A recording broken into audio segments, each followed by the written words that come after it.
In yet another out-of-Delta experience, we visit the Alabama section of Lookout Mountain.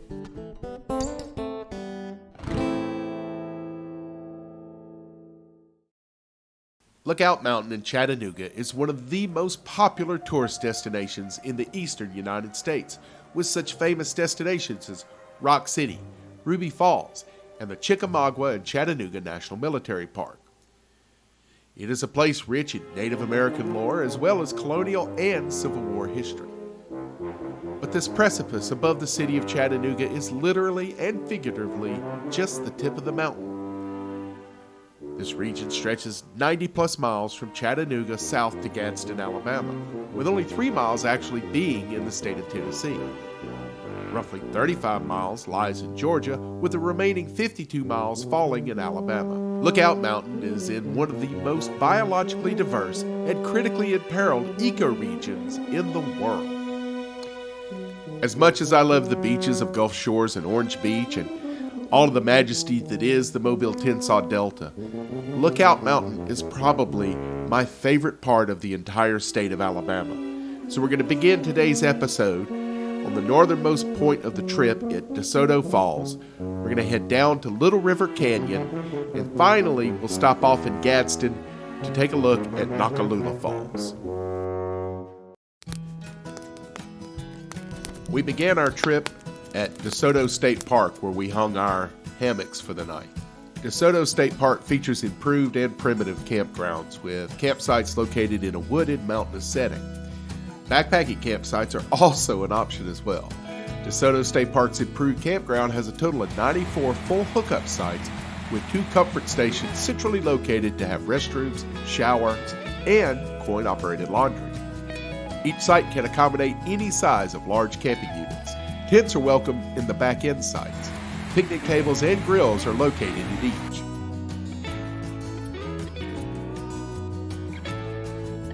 Continuing in the rustic tradition of the Civilian Conservation Corps, or the CCC, mountainous DeSoto State Park is nestled atop beautiful Lookout Mountain in the northeast corner of the state of Alabama.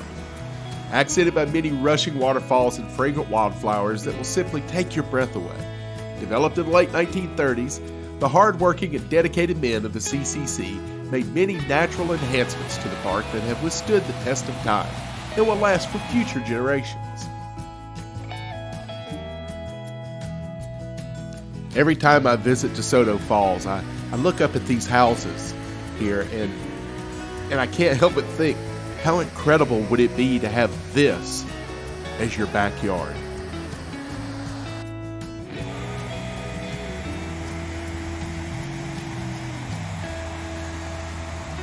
After exploring the short trail next to DeSoto Falls, it was time we headed south further down the mountain to see what else Mother Nature has in store.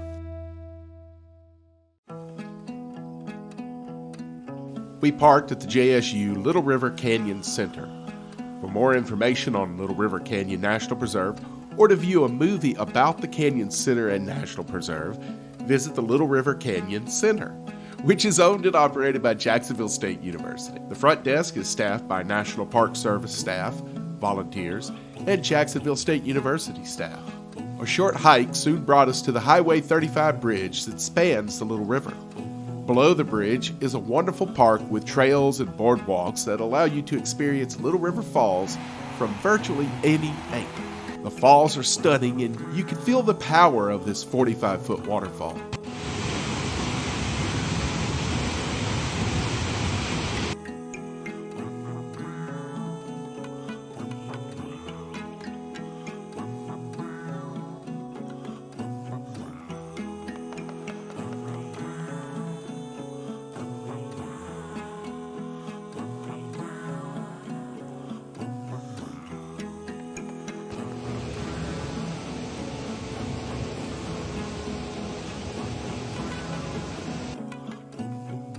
As the most popular feature of Little River Canyon National Preserve, Little River Falls demonstrates the power of water, with Little River carving its way through the sandstone bedrock and creating this beautiful canyon surrounding it. The flow of the falls varies with the season. Summer and fall find the river low, exposing the picturesque sandstone beneath while leaving pools of water perfect for wading in above the falls and a wonderful swimming hole below the falls. Winter and spring rains bring the waterfall to its full, dangerous glory. Access to Little River Falls can be found from the paved parking lot on the west side of the Highway 35 bridge. An ADA accessible boardwalk leads visitors to a close view of the falls. With its proximity to the highway and ample parking, this place is usually very busy, and today was no different. However, most people choose to drive, not hike the rim, so we set out on foot to avoid the crowds and to experience the canyon up close and personal.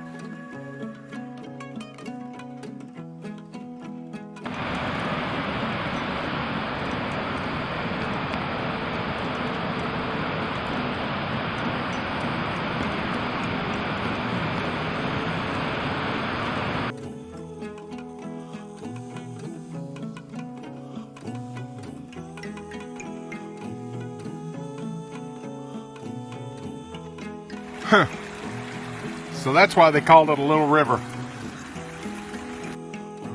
We followed the rim trail and took in all of the breathtaking views to be found there. But we were also careful to notice the small things, like one of the oldest life forms on planet Earth, lichen. Also, no visit to the mountains is complete without a little squatching.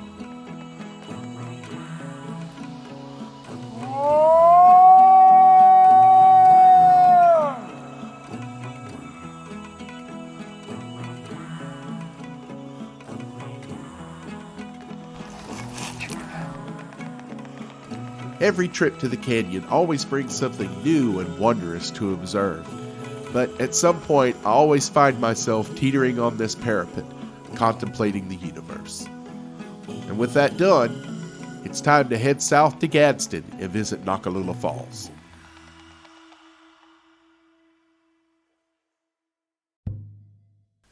Lookout Mountain's southernmost terminus is the town of Gadsden, Alabama, a quaint, if not old-fashioned, small southern city that is famous for its beautiful waterfall, Noccalula Falls.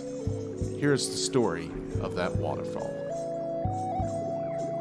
Originally known as Black Creek Falls, the legend of Noccalula, as written by Matilda Bilbro, says that long ago, on a mountain summit within sight and sound of a rushing waterfall, lived a great Indian chief whose young daughter, Noccalula, was famed far and wide for her beauty and loveliness of character. Many gallant braves lobbied the old chief for the hand of Noccalula, but only one was favored by the girl's father, a rich chief of a powerful neighboring tribe who had much to offer in exchange: wampum, horses, and blankets. Noccalula pleaded that her heart was already given to a young brave from her own tribe.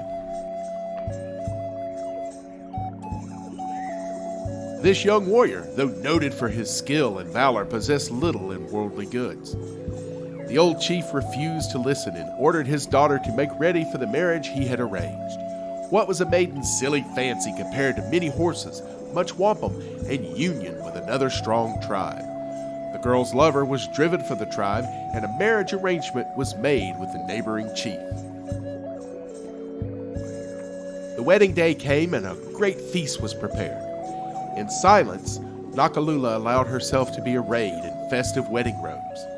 But overcome with grief, she quietly slipped away from the merrymakers during the festivities as the soft, rhythmic rush of waters called to her. For a moment, she stood poised upon the brink of the yawning chasm. One leap, and she took the step that ended her life, depriving not only her husband and greedy father, but her lover of any hope of stealing her away, her community of all she had to offer, and herself of all that could have been. Heartbroken, the remorseful father gave the cascade his daughter's name.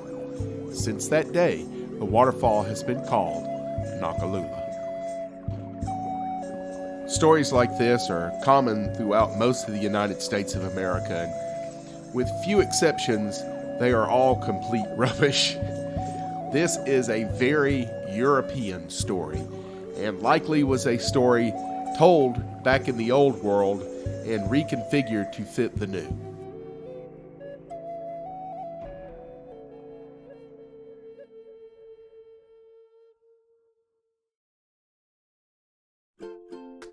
A few final recommendations. For the post-hike meal, I recommend the town of Mentone, Alabama, which has 3 chef-driven farm-to-table restaurants, including the one we tried, which was Sunflower Cafe. And why not visit the town of Fort Payne, Alabama, home of the country supergroup Alabama. There was this here talking dog, like that happens. And he was asking you to hit the subscribe and like buttons. Like everybody don't know to do that already. For crying